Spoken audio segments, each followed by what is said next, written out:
It's the morning wake up, Salt 106.5. Joe and Nick with you, and we get really excited when we get to talk to cool people. And this person is super cool, like my all-time favourite contestant on The X Factor. Yep, Eurovision took out second place, just amazing, has been on tour, releases incredible music, and not only that, but some beautiful pieces on YouTube if you want to check it out, of her just sitting on a keyboard at home, singing away with her incredible voice. Good morning, Dami. Good morning, guys. Thanks for joining us this morning. You are a busy lady, let's just say that first of all. Oh, well, it's, I have a lot of fun doing a lot of different stuff with music. And you're very good at it. You're called a multi-instrumentalist.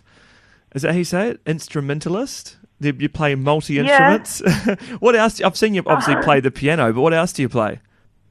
I've just, loved playing instruments since I was little. That was what I did when I had spare time, just learn an instrument and practice. But, yeah, I play piano. That's my main instrument. I play the violin. I play the flute. I play, what's it called? It's a traditional Korean instrument called the haegum. Oh, wow. Sounds interesting. I have to Google that. So did you grow up in a musical household, or was this just something that was in you that you kind of went and developed? Yeah, my mum was a classically trained singer from Korea. And, so she would always take me to, classical concerts. And my dad, he loved playing music, and he wasn't professional or anything, but he just, always liked to learn new instruments. So I think I got it off him, whenever he abandoned an instrument and said, okay, he's not going to work on it anymore, then I picked it up and I start learning that. I bet they're very proud of you. We just had instruments sitting around at home, thankfully, because of that. So very cool. I'm sure your whole family are very proud of everything you've achieved. But I mean, putting music aside for a second, you have a big heart, Dami. You sponsor 8 children through Compassion Australia. You're an ambassador for them. And, tomorrow you're encouraging people to share a selfie. So Compassion Child selfies. I want to see yours.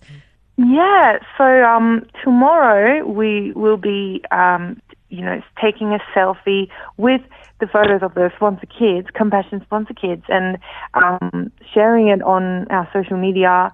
And it's actually a global thing with, there's millions of sponsors around the world, right? And we're all going to be those of the photos of our Compassion kids, and hopefully, sharing something about the story of how we got to sponsor them. And we're hoping that people would look at it and think about sponsoring as well, and join in releasing kids from poverty. So, yeah, share your sponsor selfies tomorrow. So I want to know, is your selfie actually with one of your children in person, or are you just holding up the photos of them? Because I'm like, I can't really get my family of 5 on a plane by tomorrow to Africa to get a selfie with our Kevin. I'm disappointed. You should. Yeah, we really should have been more organised, shouldn't we?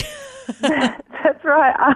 No, I was so lucky to have visited a few of my Compassion kids, but it's not about that.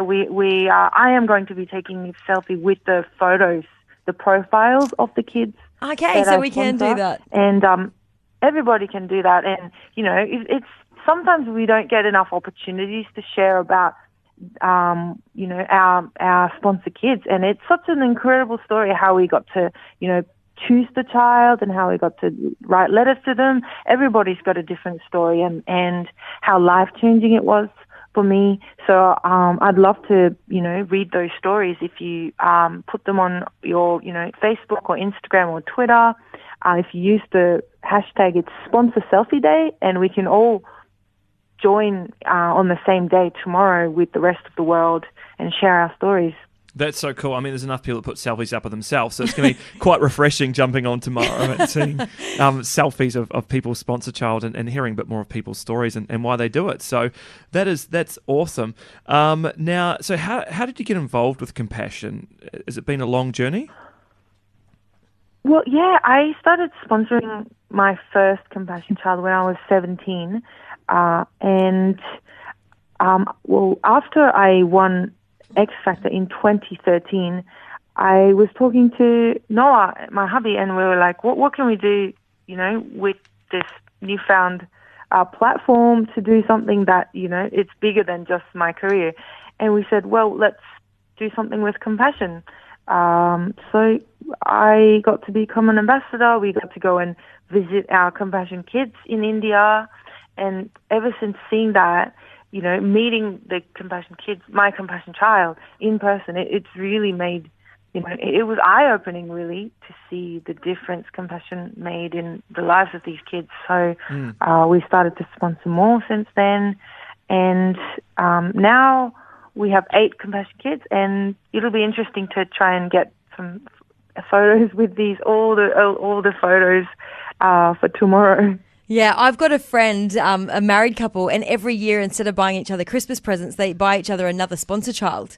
That's great. And so they're up to 47 sponsor children. 47. Yeah, and she said to me, she goes, it's almost a full-time job, like writing to all the, because she writes to them regularly. She's got such an incredible heart. And they just every year add a couple to the family. That's huge. See, I would love to see her hold up 40. I know. Yeah. I'll have to tell her. I'll be like, that Mish, would be impressive. Dami M wants to see a selfie of you with all your sponsor kids.